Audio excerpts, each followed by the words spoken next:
Then Ar-Pharazôn hardened his heart, and he went aboard his mighty ship Al-Carandas, Castle of the Sea. Many oared it was, and many masted, golden and sable, and upon it the throne of Ar-Pharazôn was set. Then he did on his panoply and his crown, and he let raise his standard, and he gave the signal for the raising of the anchors. And in that hour the trumpets of Númenor outrang the thunder.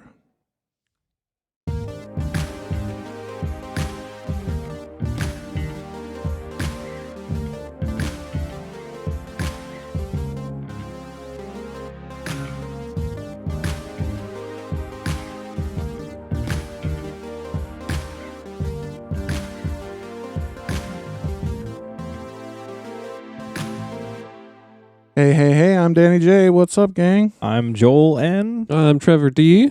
And we are Keep on Tolkien. We're getting better at that. Yeah, we're getting good. Practice makes perfect. Welcome back, friends. Welcome back, episode 79. 79. I'm excited for this one. Yeah, let's start off with a couple announcements. Don't forget to check out our new merch store. Yes, of course. T-shirts and other things available. Yeah, we're now selling merch on tmail.com. So our page is the keep-on-tolkien-podcast.tmail.com page, and we'll have a whole bunch of designs there made by us and friends. Yeah, Trevor's actually designed a few of these. If you're a Trevor fan, you just got to have this Trevor original shafted shirt. I know I'm pushing this, but... That's right. You know. If you're a Trevor stan, and we know they're out there. Yeah. We always do, and Shafted is a great shirt. And there are things other than t-shirts you can get as well. That's right. Stickers, tote bags, go get them. Go get them, guys. So today is part 2 of our trilogy series that we're doing. Yes. And this series is Assholes Through the Ages. Last episode, we focused on the first age where we talked about Maeglin. Today, cousin fucker. Cousin fucker. Famous cousin fucker. Yeah, and today, ironically enough, another famous cousin fucker. I don't know if that's a theme of the assholes, but are all cousin fuckers assholes, or just some cousin fuckers assholes? That's a good. We're getting deep. So far, these traits we're starting early with this. It's a deep philosophical question. These traits are so far combined. I mean, it might just be the genes. It's in the DNA. All assholes are cousin fuckers, but not all cousin fuckers are assholes? So there are some nice ones? Well, weird. For today's episode, we're going to be focusing on the second age this time. And for the second age, the asshole we wanted to highlight is... Ar-Pharazôn, of course. Also sometimes known as Ar-Pharazôn the Golden. The Golden. The Golden, huh? Yeah, you might know Ar-Pharazôn from the Rings of Power series. It's played by that dude with the sick hair and the friggin' awesome beard. Very cool beard. Yeah. Yes. Yeah, they did a pretty good design for him, I think. I hope my beard looks like that when I'm old. Oh, like dude. That gray. I'm getting a gray streak in my beard. You're getting it, man. Yeah. I'm going to look like Ar-Pharazôn. It's going to be regal. Yeah. That I've never been accused of. So let's get into it, guys. Briefly, who is Ar-Pharazôn? So he's the 25th and final king of the island kingdom of Númenor. And he's the most directly responsible for the downfall of Númenor. Yeah, that's a good way to put, if you're just like, who is he in a nutshell? Like dictionary definition? Yeah. The one most responsible for the downfall. Really, though. Yeah. What did they put on his gravestone? Like, it's right there. Responsible for downfall. You know what else they might put on his gravestone? Some names and titles. Yeah, that's right. There you go. That's what they call in the biz a segue, Trevor. Good job. Let's start off with, we already mentioned one, Ar-Pharazôn the Golden. Title, of course, the King of Númenor. Yeah, that one's pretty obvious. Yeah. He's also the King of Men, though. Mm-hmm. And That's a self-proclaimed title. We'll learn that later. And the King of the Sea. Mm-hmm. He's king of a lot of things. We've also got Tar-Kalion, which is the Quenya word, or the Quenya name for Son of the Light, and then there's Tar-Kulu. Yeah, just a note on those two. So Tar-Kulu was actually something that they found in Tolkien's writing that they think might be Ar-Pharazôn. But it's an early draft of something, so it's a possible name for him. Gotcha. I think it might have been one of his early names. Mm-hmm. And they say that Tar-Kalion, Tolkien says that it means the same as Pharazôn the Golden. Sure. So, but it actually more translates to Quenya for the son of light. Gotcha. Okay. But yeah, essentially means the golden one. Yeah, let's get into the background of this asshole. Because that's spoiler alert. That's Spoiler what it alert. was. He's an asshole. He's an asshole. But apparently he didn't start out that way. That's what we're gonna get into. Yeah, that's my my overarching after writing this episode view is more sympathetic than it was going in. Gotcha. Well, hey, you know where any good place to start with the background is? Where? With some history. Yeah. Yes, let's do a recap of some Númenorian history for you Dunedain heads. Yeah. Yeah, because talking about Ar-Pharazôn, we could not talk about him without first talking about Númenor. So Yeah, got to get a recap of some Númenorian history here. So Númenor is an island nation that was gifted to the Edain, that's the men, after the War of Wrath. It was gifted to them by the Valar, and it kind of ushered in the beginning of the Second Age. And Númenor, the island itself, it sits across the Sundering Seas from Middle-earth, just adjacent to Valinor, so it's a little closer to Valinor. Yeah, Trevor, who ruled the island of Númenor? Númenor was ruled by the line of Elros. Yeah. Let's Let's get into some pertinent kings here. Well, let's talk about the first pertinent king to the story we're talking about today. Tar-Elendil. He's the fourth king of Númenor. What was cool about him, guys? So Tar-Elendil, he wanted his eldest child, Silmarion, to rule, but it was forbidden by Númenorian law at that time because Silmarion was a girl. Yeah. And later on, that was changed by Tar-Eldarion, who literally changed the law because he did not want to have another child. So he wanted his daughter to be able to rule. Yeah, and she did. Yeah, she was the first ruling queen, one of 3 ruling queens. Yeah, but this also created the title of the Lords of Andunier. Yeah, and that was because their her dad, Tar-Elendil, thought that it was total bullshit that a woman couldn't be ruler, even though they were the eldest. Right, so he kind of gave her like her own noble house. Yeah, for her line. So yeah, they created the Lords of Andunier, and Andunier is like the largest city in the Westlands of Númenor. Does it have a meaning? It means like City of the West, I think it would translate to, right? Something like that. All I know is Dune is west. Yeah. Okay. So yeah, what they did was they basically split the line of Valros at this time. And so they both they actually even split the heirlooms, which is how Narsil, the Elendilmere, and all that stuff. Right, so you've got the Lords of Andunier, and then you've got the Line of Kings, essentially. Yeah, and they so like Line of Kings keeps Arenruth, the sword, and Andunier gets Narsil. Mm-hmm. They split up the... Didn't the Lords of Andunier also have the scepter that ultimately goes on to which goes on to be called the Scepter of Annúminas? Yeah. Well, now we're getting ahead of ourselves. Yes, I don't even know if that comes into this story. So they split the line. King's line, Lords of Andunier. So who are the Lords of Andunier? Well, they're a really powerful and wealthy family of the line of Elros. And they always served as trusted advisors to the king. They were always very high standing in Númenorian society. And later on, the two houses would often intermarry. Right, yeah, later on down the line. Yeah, so Númenorians are very careful not to fuck their cousins. Yes. Typically, they try. Typically, yes. It's actually forbidden by Númenorian law to marry your first cousin. Yeah, it seems kind of oddly specific, but that's kind of an issue on these island nations. Yeah, and that's actually... Small population, yeah. Yeah, this brings us to a fun fact. This is a real-life fact. This is a Danny J. real-life fact. In these island nations, such as our fun island, Iceland, they have a real, actual accidental incest problem. Yeah, just due to the fact of having that that population in a small area. In that small area on that island. There's about 300,000 people in Iceland, making it the most sparsely populated country in Europe. Oh, so it's pretty open. Yeah, it's just a small There's just very island. few people over there. Yeah. You'd have to travel pretty far to see other people, is that what we're saying? Yeah, you'd either have to go to Ireland or Greenland. But I mean, just on the island itself, like... There's like one city, Reykjavik is the capital, and I don't know how many people are in Reykjavik, but it's not big. I can see why the problem exists. But yeah, so in this country, there's actually an app, and it's run by the government, and it has a genetic database in it, and it'll tell you before you quote unquote go out with somebody, romantically. you know what I mean, you check to see how closely related you are with this app. Yeah, it's essentially just a check. It'll buzz or something. Yeah, yeah, it makes a buzzing noise, which is the incest alert alarm. Are you really? The incest That's what alarm? it translates to. Yes. Oh, This app is called Islindiga, which means Iceland app. Islindiga? Islindiga. There you go. Yeah. Thank you, Trevor. That's a fun word. Yeah, that's how you say Iceland in Icelandic, I guess. Yeah, so apparently you just download the app, and then all you have to do is bump your smartphones together, and if the alarm goes off, that means you're too closely related to...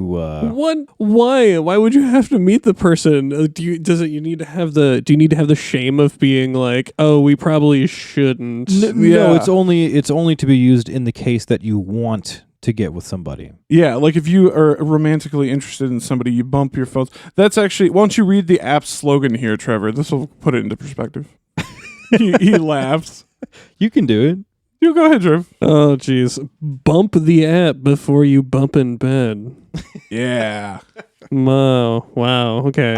I can honestly understand how that'd be very useful, because that would be honestly horrifying if that was a problem where we lived, like getting together with people suck. and finding out later that, oh my God, that was somebody I was actually related to that I never met. Because regardless of how you actually do feel about cousin fucking, like inbreeding is bad for populations. It's bad for health. It's for health reasons, right? So like, it's awesome. That's right. That's government run, you said? Yeah. From what I understand, it's run by the government. Yes. That's pretty sick. Yeah. Public health. Public health. They look at it as a public health issue. If only Númenorians had apps like that. Reasonable. Okay. Yeah. But yeah, let's get back to the Númenorians. So the Númenorians, originally as a culture, they were faithful to the Valar and elf friends. They worshipped Ilúvatar, whole 9 yards. Yeah, but as they lived in the bliss of Númenor, they began to fear and resent death. All right, we've got an excerpt about this from the Fall of Númenor. Ar-Pharazôn the Golden seizes the scepter. They became thus in appearance, and even in powers of mind, hardly indistinguishable from the elves. But they remained mortal, even though rewarded by a triple or more than triple span of years. Their reward was their undoing, or the means of their temptation. Their long life aids their achievements in art and wisdom, but breeds a possessive attitude to these things, and desire awakes for more time for their enjoyment. That excerpt to me, I chose this one specifically because this, to me, in a nutshell, sums up the Númenorian problem. The Númenorian issue, yeah. The complex of the Númenorians, right? Yeah, because like they got their these reward extended... is their undoing. So like they make things so cool for so long that they resent the fact that they don't get more time to hang out with the cool shit that they've created. And to me, I sympathize with that highly because I am also human and I also have to die. Yeah. So, I get it. So I can imagine it'd be much worse when you have more time to build more for yourself. Yeah, could you imagine? Like we're so more time to get attached to these things. Yeah, we're so attached to our lives and we live like what? 50, 60 years, right? That's what I'm going to live, right? Yeah. Right, we're already so sentimental. Could you imagine having something from like when you were 14 and you're now 203 and you're just dude. How much would you just like be like, I remember back then, like how attached to people would you get? Like me and Joel have known each other for like almost close to 18-ish years now, something like that. Has it been that long now? Yeah, it has been, Joel. But yeah, so like imagine if me and Joel were this good of friends and we were Númenorians, we would have known each other for 80, 90 years. Yeah. In the very least, So you would get much more attached to people and stuff like that. So it'd be a much bigger deal when someone dies when they're like 300 years old. And that's the cool thing about these early Númenorians is they didn't greedily hold on to life because they saw death as a gift. So like the kings, remember, they would give the scepter over before they were geriatric. They would, give it to their son and be like, you be king now because I'm out of my prime and I'm getting to accept the gift of death soon. Like they weren't so greedy about it back in those days. Back when they were more faithful to the old ways. Well, it sounds like they ruled basically till death, right? Like it's not like they retired and were like, I'm going to take it easy for a little while. No, they originally did, Trevor. They had the king would step down. Usually when his son turned about 100 years old, that was when they were like ruling age, right? Yeah. So we learn this all from the story of Eldarion the Mariner. It's all laid out in there. But yeah, they would originally abdicate the throne when they started to become old, like, old. Mm-hmm. And then they would go live out the rest of their lives in bliss. Heck yeah. Yeah. Lucky. Yeah, it was a lot cooler that way. When you get to these kings here in the end, like we'll talk about, they kept the throne until the day they died. They really got very bitter. Very bitter and greedy and resentful of death. So around the year 2900 of the Second Age, this is when Numenor as a whole began to turn away from its roots. The Númenóreans became jealous of the elves for their immortality, and the emissaries of the Valar came to Numenor seeking to remind the Númenóreans that death was not given as a punishment, it was a gift. But there were few remaining who were loyal to the Valar and friendly to the elves, and the population essentially became split between those known as the Faithful and the Kingsmen. Yeah, and the speaking of the High Elven tongue Quenya was actually straight up banned, and they stopped naming their rulers in Quenya. Started using Adunaic instead. Yeah, they started getting very proud, very nationalistic. So we got an excerpt here about this from The Fall of Númenor. Ar-Pharazôn the Golden seizes the scepter. There are 3 phases in their fall from grace. First, acquiescence, obedience that is free and willing, though without complete understanding. Then, for long, they obey unwillingly, murmuring more and more openly. Finally, they rebel, and a rift appears between the king's men and rebels, and the small minority of persecuted faithful. Yeah, I love that. It's so exciting, by the way, to be able to... This episode is full of Fall of Númenor excerpts, which is super cool, guys. But I love this, yeah, in a nutshell, right? The 3 phases that they go through of falling from their grace. Yeah, it is pretty cool that we get it just broken down. I'm really excited about this book. For those that don't know, The Fall of Númenor, this is that new book that just came out in November of 2022. Yeah. So it's pretty recent. It's really brand fun. new. It's really fun to get to dig further into that event and get some of these new excerpts. Like I literally cracked the spine on it for this episode. Did you really? Yeah, it cracked real good. Yeah. Let's get into a little bit about the rule of Tar Palantir. Right. This is a very important reign, actually. Yeah, leading up to our friend Ar-Pharazôn, we got to talk a little about Tar Palantir. So eventually, by the reign of Ar-Gimilzor, the faithful Númenóreans were openly persecuted by the state. Yeah. And they still operated only clandestinely. Yeah, when Tar Palantir, whose original Númenorian name Inziladun, when he took the scepter in Second Age 3177, he tried to reform Númenor and return to tradition. Yeah, we've got an excerpt here about this from The Fall of Númenor, Repentance of Tar Palantir, Civil War in Númenor. When Inziladun accepted the scepter, he took again a title in the elven tongue as of old, calling himself Tar Palantir, for he was far-sighted both in eye and in mind, and even those that hated him feared his words as those of a true seer. Tar Palantir repented of the ways of the kings before him, and would fain have returned to the friendship of the Eldar and the lords of the West. So Palantir's mother was named Inzilbeth, and she was secretly one of the faithful. And she taught her ways to her eldest son, and her cousin was actually Erendur, who was the 15th Lord of Endunier. So this is where we get these lines marrying each other further on down the line. Oh, I see. Okay. Okay. But though the state was officially faithful again, most of the people of Númenor were kingsmen, and the Valar were not moved. Oh, no, they weren't. And we got an excerpt again here from The Fall of Númenor, The Repentance of Tar Palantir, Civil War in Númenor. And this is Joel reading it. He gave peace for a while to the faithful, and he went once more at due seasons to the hollow of Eru, up the Men Eltarma, which Ar-Gimilzor had forsaken. The white tree he tended again with honor, and he prophesied, saying that when the tree perished, then also would the line of the kings come to its end. But his repentance was too late to appease the anger of the Valar with the insolence of his fathers, of which the greater part of his people did not repent. Ooh, yeah. Yeah, the people didn't go along with him. Too No. little, too late. A little too late. The entire island nation had pretty much turned to mostly kingsmen by this time, so... Mm-hmm.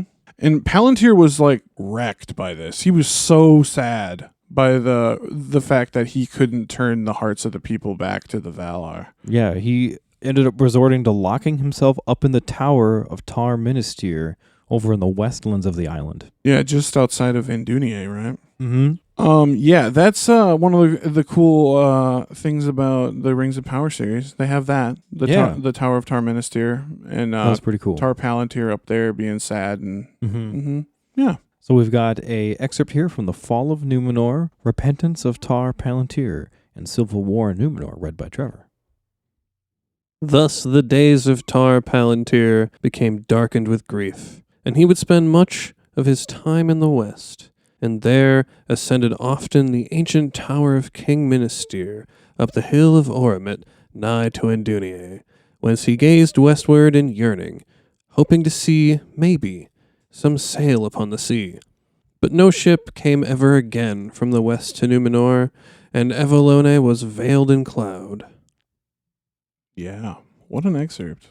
I would love to go up to the King Minister's tower. That would be, you could see all the pastures of the Westlands, right? Because there's a lot of sheep herding and shit over there. Sounds remember? beautiful. Honestly, Yeah. I'd love to go up the Meneltarma, but I know only the kings Only the are king allowed there. Used to do that. Yeah. Could you see the ocean from the top of the tower? Or? Oh, yeah. Yeah, Andunier is on the coast. Yeah. Oh heck yeah! Yeah. So if you get pastures and ocean. So you'd and essentially look one way and you'd see a big city on the coast with a huge harbor, right?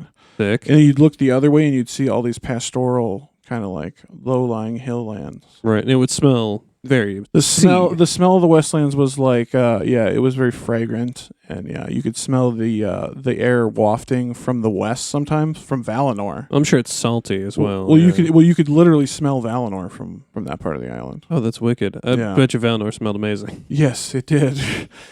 So let's talk about another asshole here. Actually, it might be the main asshole, the driving asshole. Oh, really? This is the Wizard of Oz of the asshole. He's the guy behind the curtain. Okay. Really. I hadn't known much about this guy at all previous to this. And his name is Gimilcad. Gimilcad. And Gimilcad is Palantir / Inziladun, his younger brother. And he wasn't so close with his mommy, apparently. And he didn't learn the ways of the faithful. He was a openly kingsman. He eventually became the leader of the Kingsmen. Yeah, not only was he in that mind, he was willing enough to totally openly oppose the reforms of his brother, Palantir. Yeah, we've got an excerpt about this from the Fall of Númenor, Repentance of Tar Palantir, and Civil War in Númenor, read by Danny. In Gimilcad, the king's brother was strong and ungentle, and following the ways of Ar-Gimilzor, he took the leadership of those that had been called the kingsmen, and opposed the will of his brother as openly as he dared, and yet more in secret. Yeah, so after his death, his son would eventually follow in his footsteps in douchebaggery, and actually he'd be even worse. He'd be even fucking worse, that's right. And yeah, this is where we start to get into the subject, because who is Gimilchad's son? But today's subject, Ar-Pharazôn. Mm-hmm. And we got a little excerpt from the Fall of Númenor, Repentance of Tar Palantir and Civil War in Númenor, read by Joel. Gimilcad died 2 years before his 200th year, which was accounted an early death for one of Elros's line, even in its waning. But this brought no peace to the king, for Pharazôn, son of Gimilcad, and nephew to the king, had become a man yet more restless and eager for wealth and power than even his father.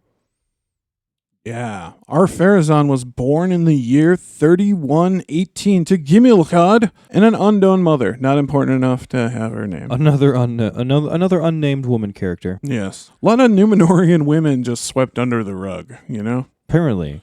Yeah. So Ar-Pharazôn was a dear child friend with Amandil, who was his cousin on his grandmother's side, and Amandil was also the future lord of Andunier. So yeah, I got writing this episode got really into Númenorian genealogy here. Yeah. So they are second cousins on his grandmother's side. Yeah, even though Amandil and his family were prominent members of the faithful, his father, Numendil, was Lord of Andunier in their youth. And we'll talk more about this later. Yeah, we'll get more into the when Númenor was Lord of Andúnie here in a second. So Pharazôn was said to be an incredibly beautiful man, and he also had pretty great strength and stature. Yeah, just a fucking Adonis, apparently. We got another excerpt about this here from the Fall of Númenor, Repentance of Tar Palantir, and Civil War in Númenor, read by Trevor. Ar-Pharazôn was a man of great beauty and strength and stature after the image of the first kings, and indeed in his youth was not unlike the Edain of old in mind also, though he had courage and strength of will rather than of wisdom as after appeared, when he was corrupted by the counsels of his father and the acclaim of his people. Right, so it says right there that he was always a strong and brave man, but never all that wise. And later on, it appeared that he became very wise. But why? Right? Influence. Okay. And this was only after being corrupted. So this goes into my theory that Pharazôn was not originally a dick, it seemed. And this makes him a little bit more complicated of a character than I originally understood. Okay.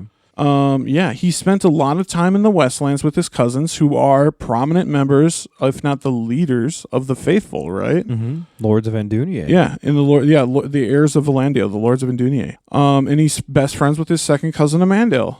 Yeah, he even met his other cousin, Muriel. Yeah, that's the daughter of Inziladun / Tar Palantir. And we have a excerpt here from the Fall of Númenor again, the Repentance of Tar Palantir and Civil War in Númenor, read by Danny. In his earlier days, he had a close friendship with Amandale, who was afterwards Lord of Andúnie, and he had loved the people of the house of Valandale, with whom he had kinship, through Inzilbeth, his father's mother.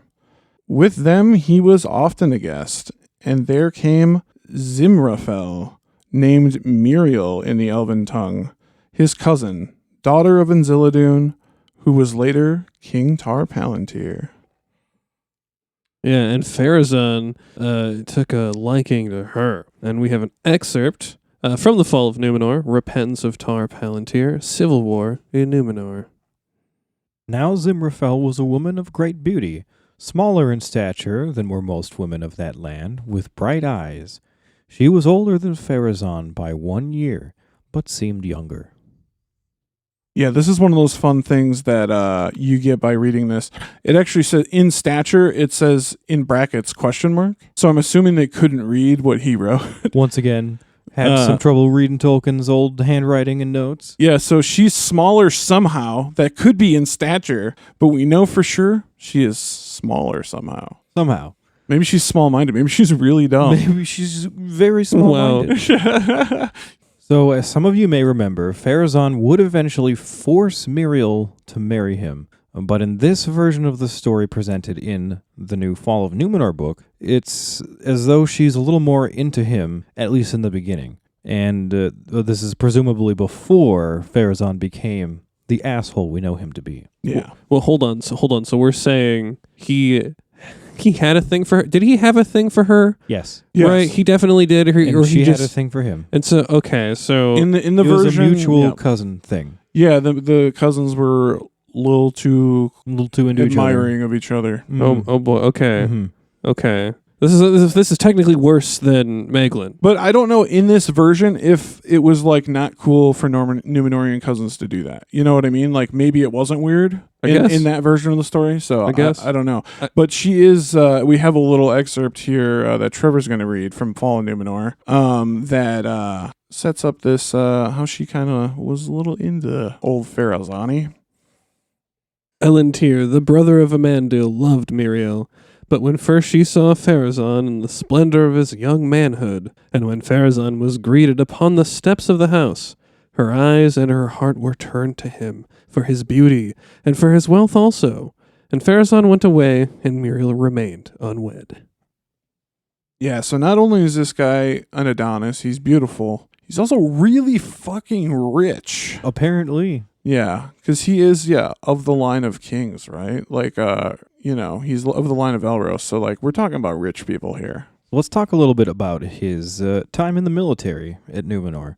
So Pharazôn left Númenor as a young man to fight in the navy, and the king's men were fighting the servants of Sauron in Umbar at this time, and parts of what would eventually become southern Gondor as well. Yeah, the area that they called the Southlands in the fucking series. Yeah. Yeah. He proved himself a great captain of men on both land and sea, and he became, as we just talked about, very wealthy and famous. Largely due to Pharazôn's efforts, the servants of Sauron did not harass the Númenorian settlements on the coast of Middle-earth for the time being. Yeah, he was a strong force. Yeah, he quelled that shit for a while. Yeah, you say what you want about Ar-Pharazôn, he is a mighty man, and It's true. Yeah, He's effective. He's effective. Effective is a good word. So Pharazôn returned home when he heard of his own father's death. We've got an excerpt here again from the Fall of Númenor. Pharazôn had fared often abroad as a leader in the wars that the Númenorians made then in the coastlands of Middle-earth, seeking to extend their dominion over men, and thus he had won great renown as a captain by both land and by sea. Therefore, when he came back to Númenor, hearing of his father's death, the hearts of his people were turned to him, for he brought with him great wealth, and was for the time free in his giving. So okay. Just fucking throwing gold out there. So he's hot, he's rich, he's sexy, he's tall, and he's giving it out. He's rich and he's sharing it. Exactly. Who is this magic man? Ar-Pharazôn. Jeez. That's what I'm saying. Ar-Pharazôn could have been a very cool guy.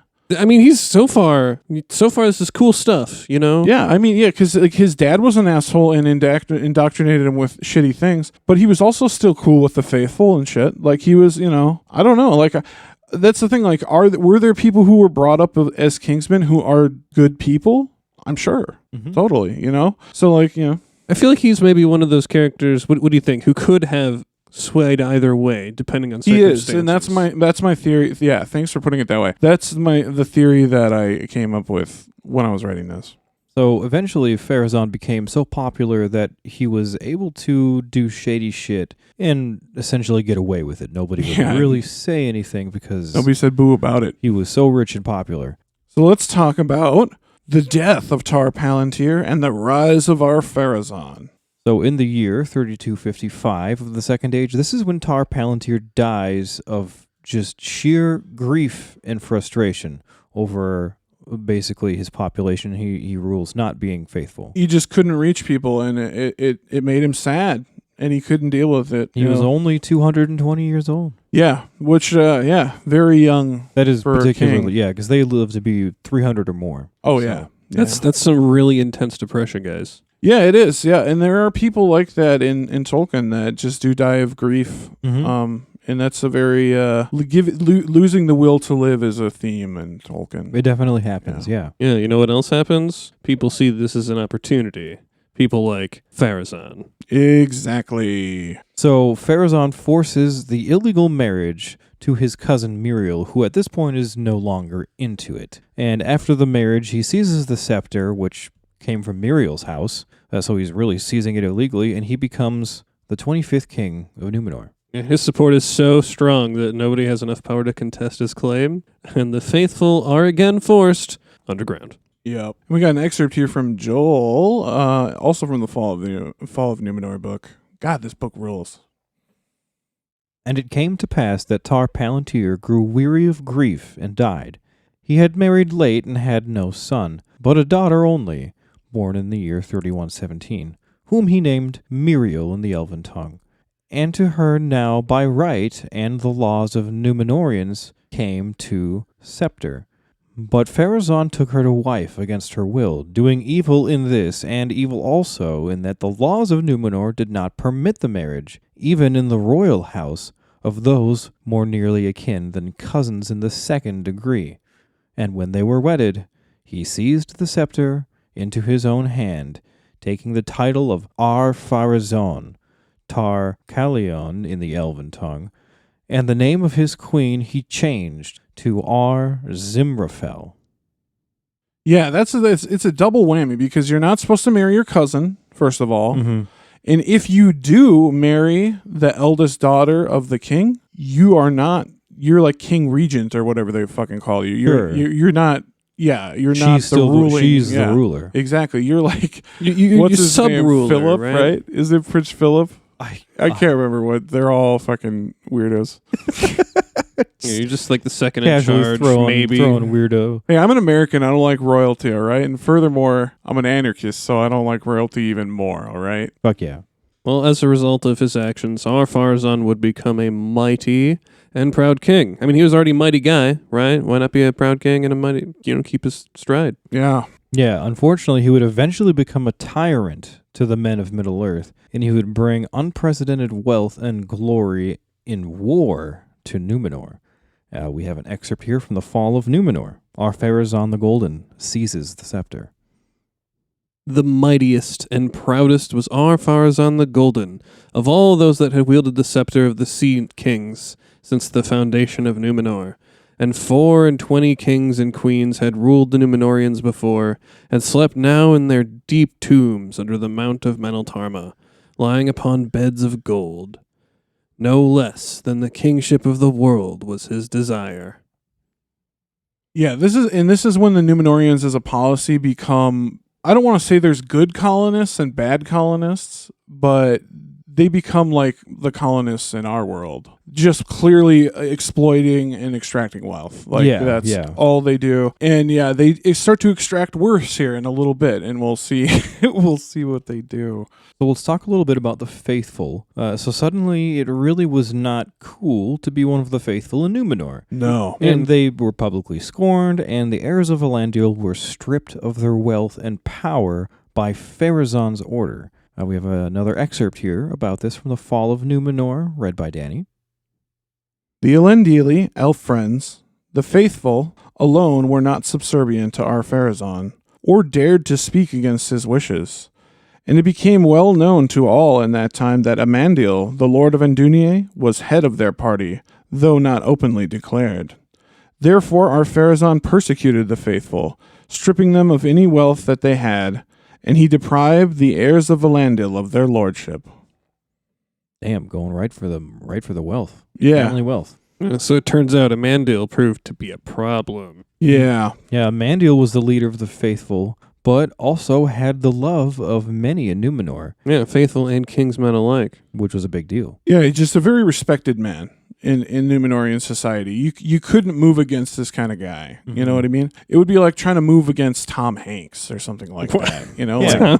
So I'm just trying to think of somebody universally loved. Well, and what's really funny, Ruru, our editor, fucking hates Tom Hanks. Tom Hanks, why? He hates his face. I don't know. Well, it wasn't only that, but Pharazôn was also still fond of his old childhood friend, and he didn't have the heart to actually harm him anyway. Instead, he forced his friend to reside in Romena. Yeah, and this, to me, shows that Pharazôn was not wholly evil, even at this point. Because even though they were on opposite sides, he wouldn't harm Amandil. He didn't have him killed. Right. He kind of put him in soft captivity. Sure. But he's able to still see his sons and plot against the king. So, like, he's clearly not under that much of lockdown. Yeah. But yeah, this shows that, like, he still holds the memory of his childhood dear. And he recognizes that the faithful, even though they're on the other side, are still people too, are still Númenorians too. Yeah, he's at least got respect for the other side. Yeah. And we have an excerpt here. Another one from the Fall of Númenor, guys. And Joel's going to read it. And Andunier he took then, and made it the chief harbor of the king's ships. And Amandil the lord he commanded to dwell in Romena. Yet he did not otherwise molest him, not dismiss him yet from his counsel. For in the days of his youth, ere his father corrupted him, Amandil had been his dear friend, and Amandil was well beloved also by many who were not of the Elendili. Yeah, so he was just respected all around. Yeah, and this is something I didn't actually realize before. He actually did move against the Lords of Andunier. I kind of thought originally that he just like let them be. Sure. But no, he stripped them of their titles Yeah. and took their wealth, which is like all you can really do to harm somebody other than kill them, right? Yeah. Is to take all their shit. Like, Definitely an offensive move. Put them on the street. Yeah, rob exactly. them. You got literally the heirs of Valandil, like, just out on their ass, you know? Yeah, so next we should talk about Pharazôn and our good guy, Sauron. Oh, yeah, this is when Sauron comes back into the story. Yeah, so Sauron definitely plays a pretty big part in the story of Ar-Pharazôn's life, at least in the latter years. Yeah, toward the end. Well, let's do a big meanwhile. Meanwhile, back in Middle-earth. So during Ar-Pharazôn's life, meanwhile back in Middle-earth, Sauron, our good friend and Dark Lord, he has heard of the contention in Númenor. Yeah, this whole rift between the Kingsmen and the Faithful, he's heard about it. Naturally, he's going to go take advantage of the situation. Mm-hmm. Yeah, and on a little more personal note, he really just wants to fuck with Pharazôn. Yeah, Pharazôn had spent many years of his life kicking Sauron's ass as a captain in the Númenorian navy. Yeah, so at this point, Sauron's a little bitter about it, and he begins fucking with the Númenorians on the coasts of Middle-earth. Which sends their settlements into chaos. Yeah, Pharazôn gets super pissed off about this. He sees himself as the colonial master of Middle-earth, and Sauron is essentially challenging his dominion over Middle-earth. Yeah, it's not so much that Sauron is evil, it's that he's taking what's rightfully mine. Yeah, he's encroaching on his territory. Yeah, he's like, hey, I'm supposed to be the colonist here. Yeah. This is kind of like, I suppose, like World War I or something, where all the colonists are fighting each other, you know? This kind of reminds me of Civilization, right? You got Yeah, like Númenorians Serbia. over here, Sauron over here, Yep. just trying to go across the sea. Yep. We have an excerpt about this from the Fall of Númenor, the chapter Ar-Pharazôn sets sail and lands at Umbar, read by Trevor. Now Sauron, knowing of the dissension in Númenor, thought how he might use it to achieve his revenge. He began, therefore, to assail the havens and forts of the Númenorians, and invaded the coastlands under their dominion. As he foresaw, this aroused the great wrath of the king, who resolved to challenge Sauron the Great for the lordship of Middle-earth. Ooh, challenge him to a rap battle. Showdown. Yeah, that would be an epic rap battle. Yeah, I could see that, yeah. Pharazôn versus Sauron. So lots of strange words reach the king's ears regarding Sauron at this point. Like, who the fuck is this guy even anyways? Yeah, people aren't really like familiar with Sauron at this point. You know what I mean? Like, he's had that shit that if you've studied the First Age, which, you know, probably not a whole lot of people had done in those times. Probably not many of the Kingsmen, no. No, like, yeah, yeah, good point. Didn't we just say that Pharazôn like beat his ass a while back though? He did, yes. Right? So Pharazôn would recognize him, well, right? he knows Sauron is like a menace in Middle-earth, but he doesn't know, like, is this a god? Is this a evil spirit? Doesn't like, quite realize his potential to be a full-on Dark Lord yet. Yeah. Oh, okay. And, yeah, so he's heard these rumors, and that's what this next excerpt is. I understand where this is going. Yeah. So we've got this next excerpt here is from The Fall of Númenor. Ar-Pharazôn sets sail and lands at Umbar, read by Danny. Mariners of Númenor brought rumor of him. Some said that he was a king greater than the king of Númenor. Some said that he was one of the gods, or their sons, set to govern Middle-earth. A few reported that he was an evil spirit. Perchance Morgoth himself returned. But this was held to be only a foolish fable of the wild men. And now there came to him the masters of ships and captains returning out of the east. And they reported that Sauron was putting forth his might, since Ar-Pharazôn had gone back from Middle-earth, and he was pressing down upon the cities by the coasts, and he had taken now the title, the King of Men, and declared his purpose to drive the Númenorians into the sea, and to destroy even Númenor, if that might be. Damn, it's a lot of crazy rumors all of a sudden coming out of the Yeah, east. yeah, exactly. Who the fuck is this guy? I love he's like, he may be the gods, or one of their sons, Right, which perhaps. is not far off. Yeah, not really. Yeah. Turns out, Pharazôn, he has a plan. He makes one. He's going to defeat Sauron and make him his servant. I That's know his- what I'll do. That's his fucking plan. Yeah. What a plan, too. Yeah, he spends 5 years preparing his armament to take out Sauron. Just to enact his plan. And in the year 3261, he finally sets sail and lands at the Númenorian havens at Umbar, and the absolutely stacked Númenorian army crosses the river Poros and marches north to assail Mordor itself. So just a side thing. I was reading about the River Poros, Mm-hmm. And I sent you this thing. Remember that thing that we should have mentioned in the Rohan episode? The two twin brothers of the Rohirrim who are killed at the Battle of the Crossing of the Poros. Later on, and this is in the Third Age, they build a mound there, the Mound of the Twins. And it's like a grave. And all the servants of Mordor are afraid of it. Pretty cool little thing I learned about River Poros the other day. Hell yeah. Fun fact. But yeah. Aside from that, we have an excerpt here read by Joel. Fall of Númenor. Ar-Pharazôn sets sail and lands at Umbar.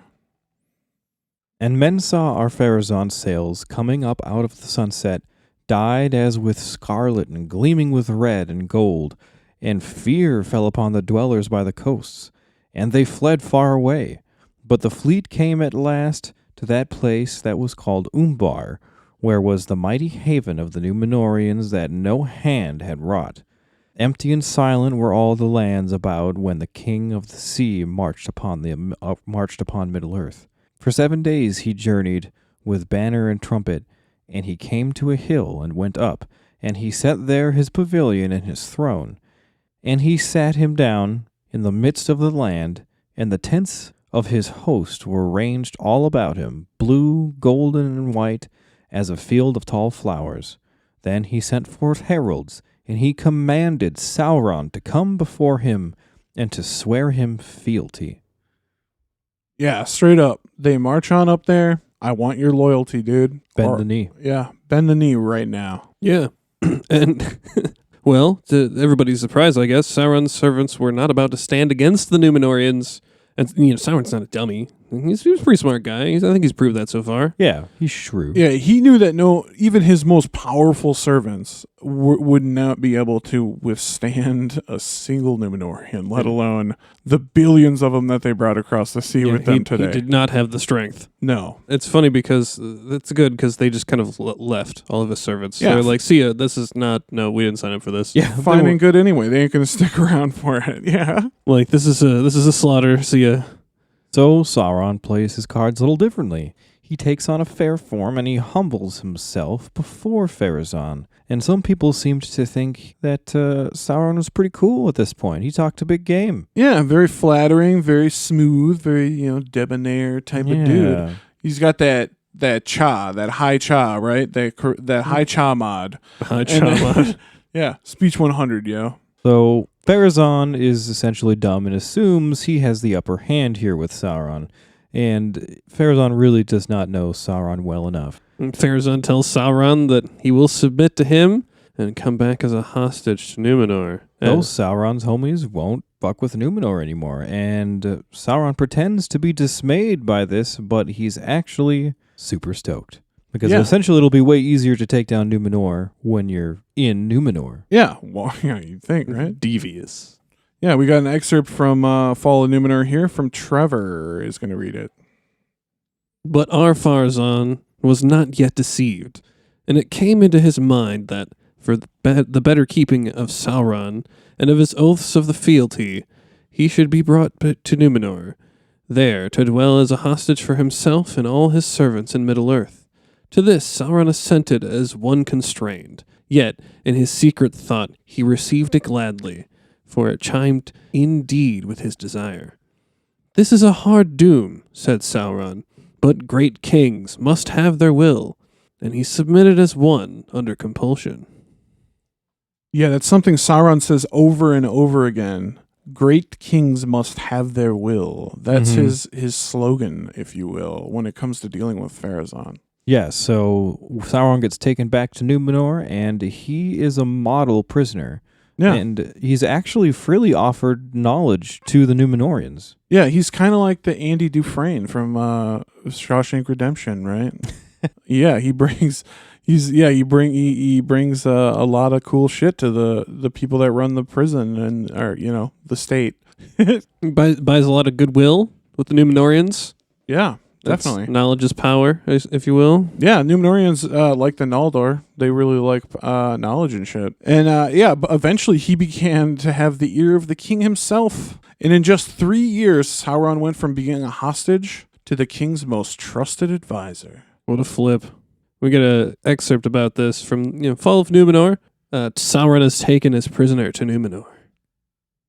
Yet such was the cunning of his mind and mouth, and the strength of his hidden will, that ere 3 years had passed, he had become closest to the secret counsels of the king. For flattery sweet as honey was ever on his tongue, and knowledge he had of many things yet unrevealed to men. Now Sauron had great wisdom and knowledge, and could find words of seeming reason for the persuasion of all but the most wary, and he could still assume a fair countenance when he wished. Great kings must have their will. This was the burden of all his advice, and whatever the king desired, he said it was his right, and devised plans whereby he might gain it. Yeah, so Sauron is really advantageous to have around at this point. He starts talking to the people themselves. He gives many speeches. He's a good orator, this guy. Yeah, and he says that the Númenóreans, they're mighty, and that their lands to the east and west of them that could be won. Yeah, in the west, that's the key. He says, and the west. And he also began to speak of something called the darkness. Yeah, he introduces this idea to the people. He also starts speaking of the Lord of Darkness, whom Pharazôn becomes very interested in. Yeah, Sauron schools him on this in secret. We got an excerpt from the Fall of Númenor by Joel. And out of it the world was made, for darkness alone is worshipful, and the Lord thereof may yet make other worlds to be gifts to those that serve him, so that the increase of their power shall find no end. And Ar-Pharazôn said, Who is the Lord of Darkness? Then behind locked doors Sauron spoke to the king, and he lied, saying, It is he whose name is not now spoken, for the Valar have deceived you concerning him, putting forward the name of Eru, a phantom devised in the folly of their hearts, seeking to enchain men in servitude to themselves. For they are the oracle of this Eru, which speaks only what they will. But he that is their master shall yet prevail, and he will deliver you from this phantom, and his name is Melkor, Lord of all, giver of freedom, and he shall make you stronger than they. This really was the beginning of the end. Yep. When he got this little bit of information, as soon as he heard of this Melkor cat, That was it. it was over. And he's just like, bam, yeah, I'm worshiping you from now on. Yep, Ar-Pharazôn began to worship Melkor and the darkness. And at first he did this in total secret, but eventually he put it openly on display, and all of his simps began to do the same. Yeah, eventually the worship of Iluvatar was not only completely abandoned, but it became illegal. Straight up. And That's a societal shift. Yeah, it was pretty hard. And the mental Tarma was even off limits, punishable by death. Okay. And Yeah. the kings never ascended up there again. Yeah, dang. Yeah, the white tree was not tended. It was completely abandoned, but they wouldn't fuck with it anyway. Pharazôn would not fuck with this tree because he remembered the words of his predecessor, Tar-Palantir, that the line of kings would end when the tree perished. He still believed that. Of course, this just makes the faithful become even more vigilant. They operated secretly throughout the island, but were headquartered in Romana. The leaders were Amandil and his son, Elendil, and his sons, Isildur and Anarion. Yeah. We got another Fall of Númenor excerpt here, read by Trev. The chief among them, to whom they looked for leading and courage in evil days, was Amandil, counselor to the king, and his son Elendil, whose sons were Isildur and Anarion, then young men by the reckoning of Númenor. Amandil and Elendil were great ship captains, and they were of the line of Elros, Tar Miniatur, though not of the ruling house to whom belonged the crown and the throne in the city of Armenelos. You know what really bothers me about this excerpt here? This is a total nerd thing. It says the ruling house to whom belonged the crown. Do Númenorian kings wear crowns? Oh, They have a scepter, not a crown. shit. And normally Tolkien does say take the scepter, refers to the scepter, but this one time he says the crown, which is weird. Maybe it's more metaphorical. Could be. But he usually uses scepter in that situation. Well, okay, so hold You'll on. have to write him about it. Yeah, I'll write him a letter. Crack out that Ouija board again. Would it be in this instance at least that the scepter would be in possession of Muriel, and so he'd still have a crown. I don't think so, man. I think it's just like it's an inconsistency for either for the sake of how it sounds or I don't know. Honestly, I mean, yeah, I feel like it makes more sense contextually to say crown. Yeah, but Yeah. oddly enough. So Sauron gave the king lots of extremely fucked up counsels, but eventually Sauron told the king to go and cut down the white tree, Nimloth. So at this time, too, Amandil was also dismissed straight up from his council. But he did hear the orders given, of course. To cut the tree. Mm-hmm. Yeah, so he tells his sons and grandsons what he has heard, and without saying a fucking word, Isildur sets out in disguise. He fights the king's men and steals a fruit from the tree, and he gets seriously fucked up.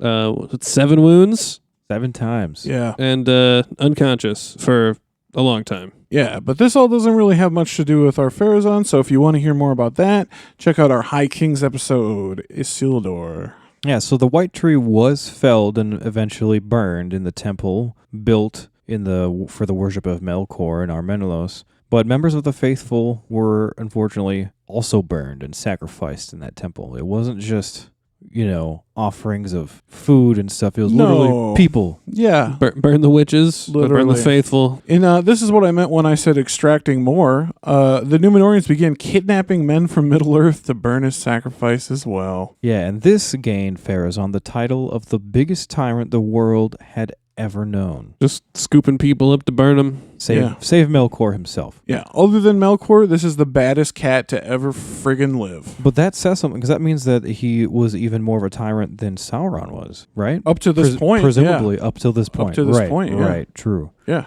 true. Sauron has his time.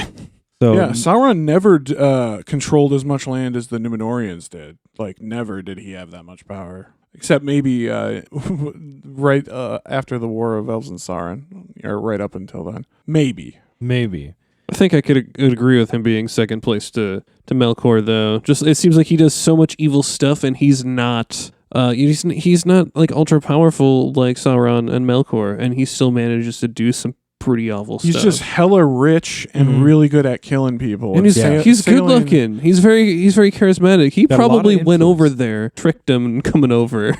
Yeah. What is it? What's the quote of the? I think of the Lawrence of Arabia quote. The desert is an ocean in which no oar is dipped, and the English go where they please and strike where they please. the Bedu.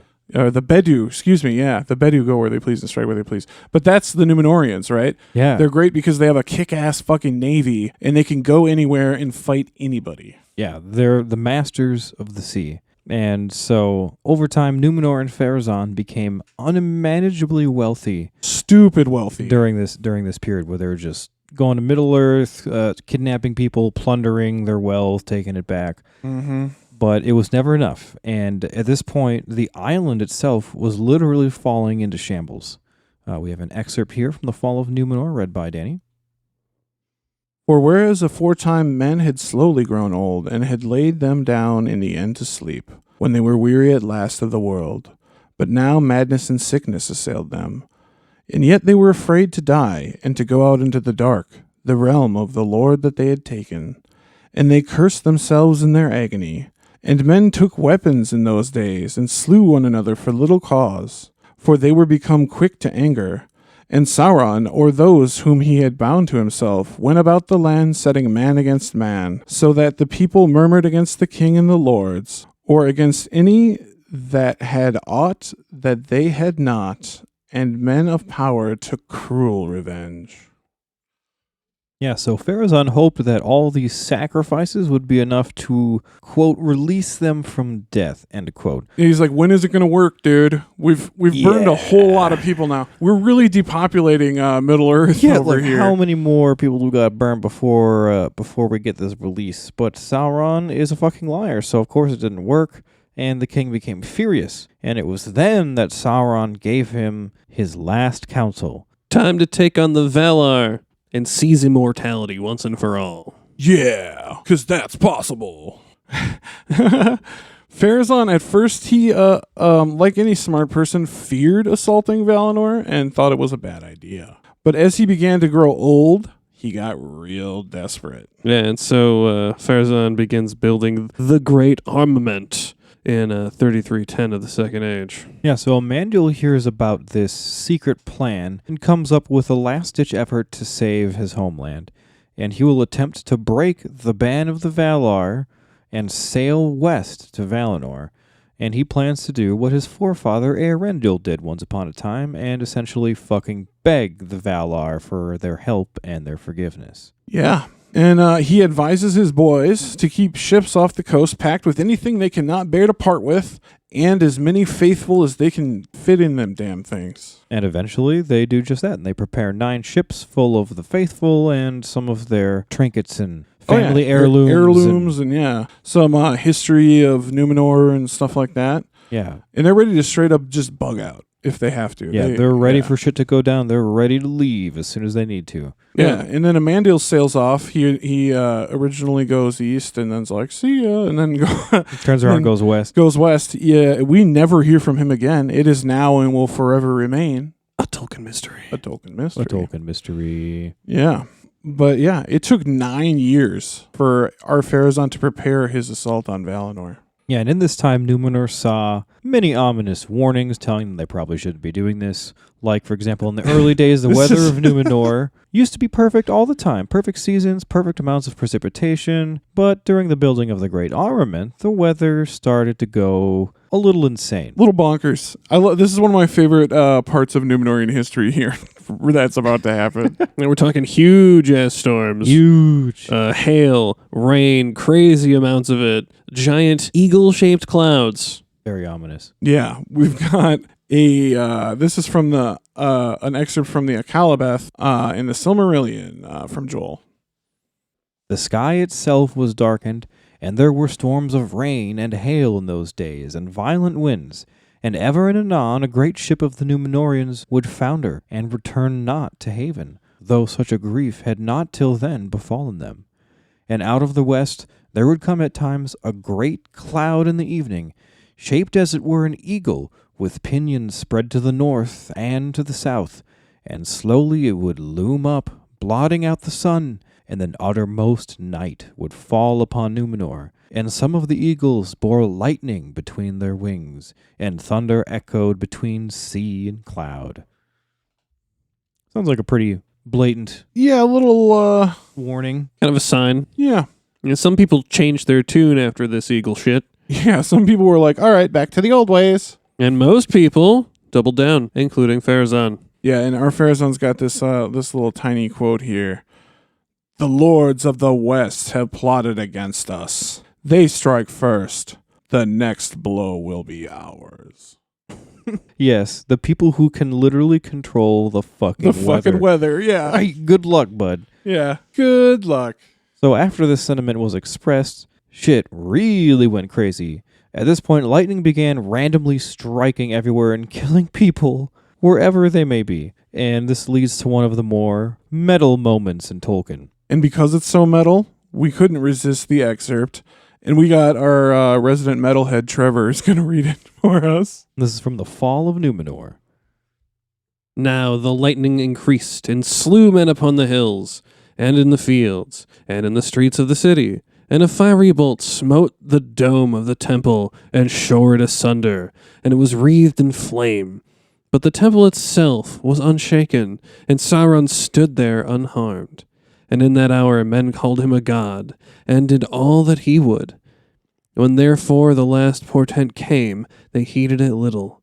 For the land shook under them, and a groaning as of thunder underground was mingled with roaring of the sea, and smoke issued from the peak of the Meneltarma. But all the more did Ar-Pharazôn press on with his armament. Goddamn, even earthquakes and like... What a dumbass. What, all of a sudden the Meneltarma's an active volcano now? Like... My favorite is that it says lightning increased and slew men upon the hills and in the fields and in the streets of the city. Yeah, just everywhere. Nowhere is safe from the Valar. Yeah. He's struck by lightning anywhere. People are dying. We gotta build this weapon, dude. Let's do it. These signs are getting pretty intense. Don't do this. But, nonetheless, in the year 3319, the Great Armament is finally complete, and they are ready to roll out. Yeah, Pharazôn, he leaves Armenelos and heads over to the Westland where the ships are moored. We got a quick excerpt here from the Fall of Númenor. Ar-Pharazôn assails Valinor. In that time the fleets of the Númenorians darkened the sea upon the west of the land, and they were like an archipelago of 1,000 islands. Their masts were as a forest upon the mountains, and their sails like a brooding cloud, and their banners were gold and black.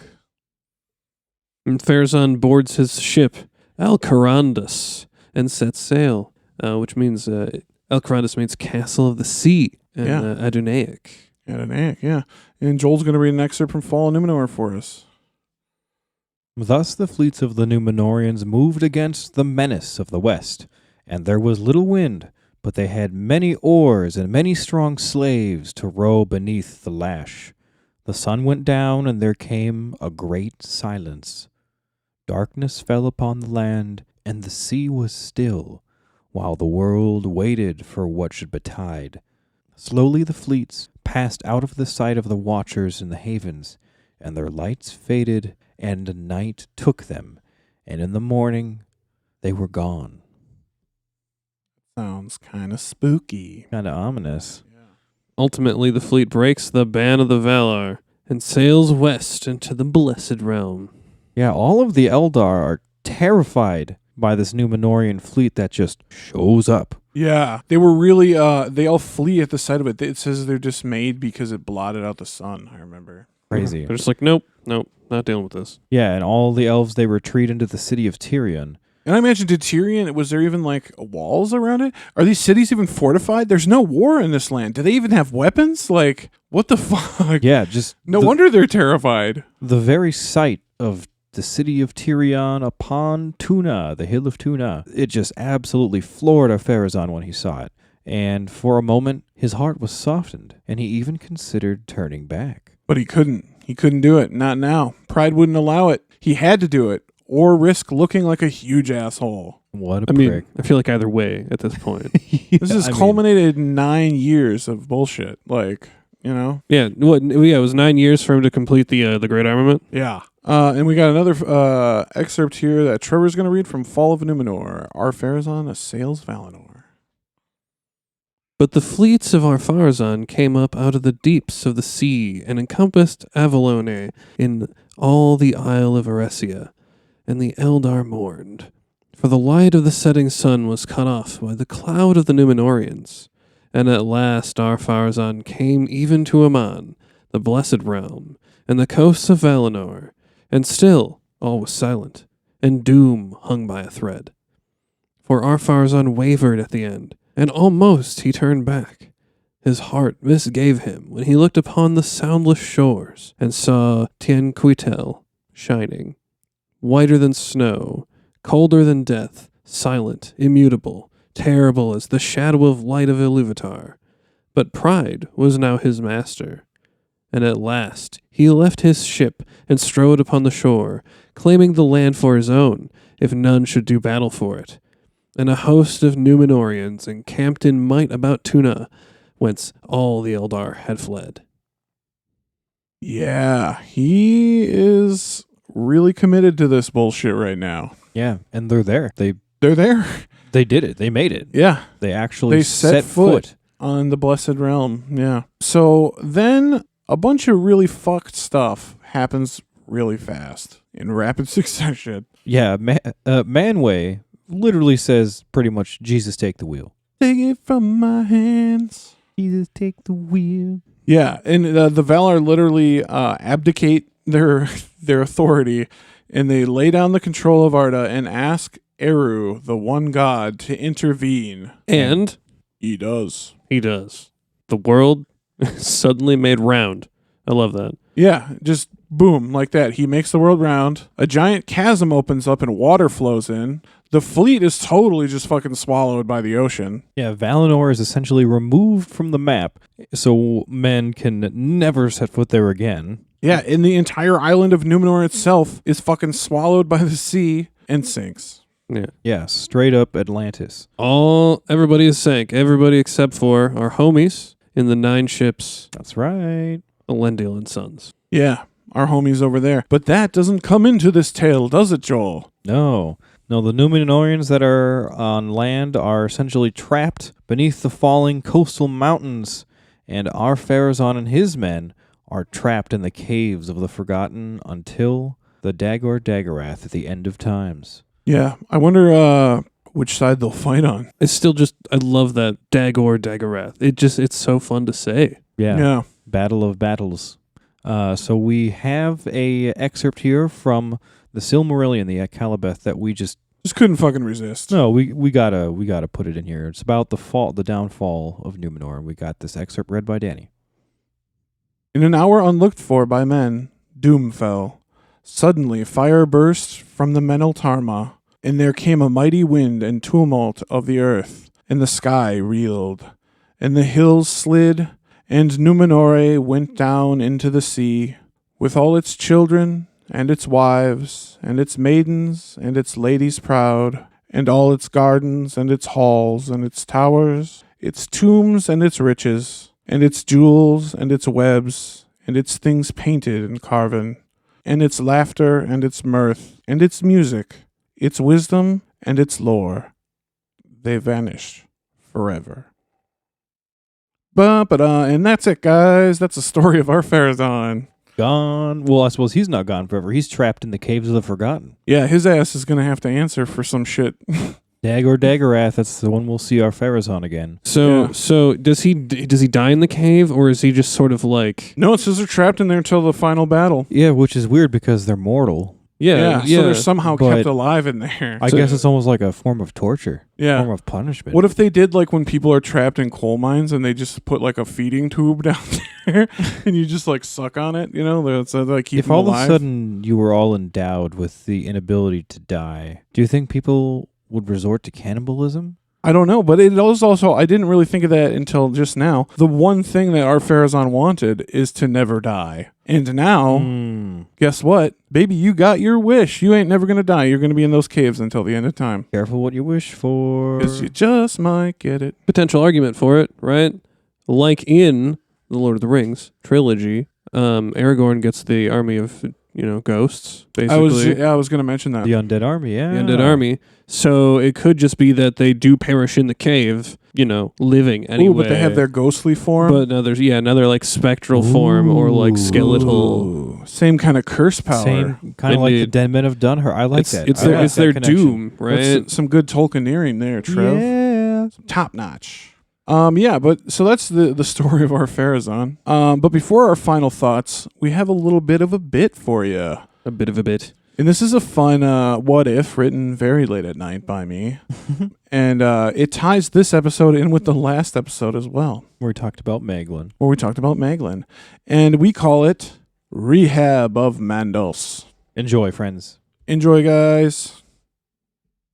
When Ar-Pharazôn woke up at first, he saw only a bright light. He brought his hand up to shield his eyes as they adjusted. When he could finally see properly, he looked around him. He was sitting upright in a chair in the middle of a small room with 3 chairs. One was empty, but in the other sat an elf. He was wearing some strange light blue garb. Pharazôn looked down to see that he was clad in the same. The elf was fast asleep. Pharazôn spoke aloud to himself. What is this devilry? What new woes await me in this strange place? Just then, the elf next to him began to moan as he returned to consciousness. What is this? Where am I? Grima? Is that you? The elf opened his eyes and looked at Pharazôn. He sprang to his feet, for he was unrestrained but still afraid. Name yourself, elf. Whom do you serve? I serve only myself, Maglin, son of Eol. And who are you, son of man? Maglin spoke, trying to hide the resentment in his voice. Yes, you are no elf, but a man, though taller and fairer than any such as I have seen. From where did you come? I was trapped, stuck in those caves. Those dreadful caves where light and time are things forgotten. Strange. I was just down in Traders with 2 men. One called Ulfang, the other Grima. In Traders, you say? What is this place? Where am I? The elf looked strangely at Pharazôn. Do you not know, son of man? Just then, a door on the opposite side of the room opened, and a man entered. He was not tall. His attire was strange to Pharazôn. He wore a blue button-down with a red tie. His sleeves were rolled up to the elbow. He smiled brightly. Hello, Mr. Pharazôn. It's great to finally meet you. If you would kindly just sit down, we can begin. He gestured to the chairs on the floor in front of them. Pharazôn slowly sat down, and the man did the same. Well, for those of you who do not know, you are here in the new rehabilitation unit of the Halls of Mandos. The halls of Mandos. Of course. Where else would we be? That's right. The Valar have recently went a different direction when it comes to how we deal with souls. Maeglin and Pharazôn had nothing to say, so Celadone continued. That's right. I'm Celadone, your social Maiar, working under Mandos himself. And as we now like to say, Mandos may literally mean prison, but really, Mandos is about healing, okay? Rehabilitation, healing. Why are we here? Well, there is something that you both have in common that is actually the reason why you are here. And we are going to see if you can figure out what that thing is. So let's start by saying some of the bad things that we may have done in life. And remember, there's no judgment here. This is a safe space. Pharazôn, why don't you start? Well, I lament to say that I may have been responsible for the destruction of an entire ancient kingdom. Surely there's no way you've done the same. Maeglin was looking down at the ground, embarrassed. I actually may have done much the same. Surely not. And surely you did not do it only to serve your own selfish needs as I did. Well, actually, he did. That is actually, strangely enough, not the reason why you are here. Strange coinkydink, though, don't you think? Both Pharazôn and Maeglin stared blankly back at him. All right. Well, let's build on that, Maeglin. Exactly, how did you commit your betrayal? Well, I allied myself with an evil Dark Lord who promised to give me things. I turned my back on my family and my people. Oh, wow, really? No way, same. All right. Well, let's go further. Why did you do it all, Maeglin? Well, I really wanted to be with my cousin. Oh. Now we may be getting somewhere. Pharazôn, does anything about what Maeglin just said resonate with you? Pharazôn turned to Maeglin, but did not look him in the eye. I may have, married my cousin to, seize the throne. Whoa! Really? Was she into it? No, not really. There was silence in the room for a moment. Well, it seems you guys have solved the riddle. Yes, you are both cousin fuckers. Yes, this is actually the cousin fuckers rehabilitation ward. No! And that's right. Here we will be unlearning some of those cousin fucking tendencies that you may have learned getting yourself here. Wait, I don't deserve to be here with this cousin fucker. I was doing just fine with the other traitors. Hey, now, fuck you. I did it for power, not because I'm some kind of pervert like you. Oh, so you're saying your cousin isn't super hot? Well, no, of course she is, but, I mean, that's neither here nor there. And at least I got the job done. You didn't even get to actually fuck your cousin. You're just a wannabe cousin fucker. Fuck you, dude. No, fuck you, dude. Both of them sat there with their arms crossed, not looking at each other like spoiled children. I see we're going to have a lot of work to do. And work they did. For many ages of men, they were rehabilitated. The day finally came when all of their work paid off, and they were finally free of their cousin fucking tendencies. Well, I'll freely admit that at times, I didn't think we'd get here. But you know what? We finally did it. And what did we learn? Cousin fucking is not cool. Right. And what do we now say about our cousins? Cousins are family. not fuck toys. Very good. And what do we do if we have those feelings? Shamefully beat off. That's right. And what do we beat off to? Fake cousin porn. Woo!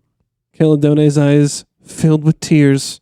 In all his life as a social Maiar, he had never been so proud.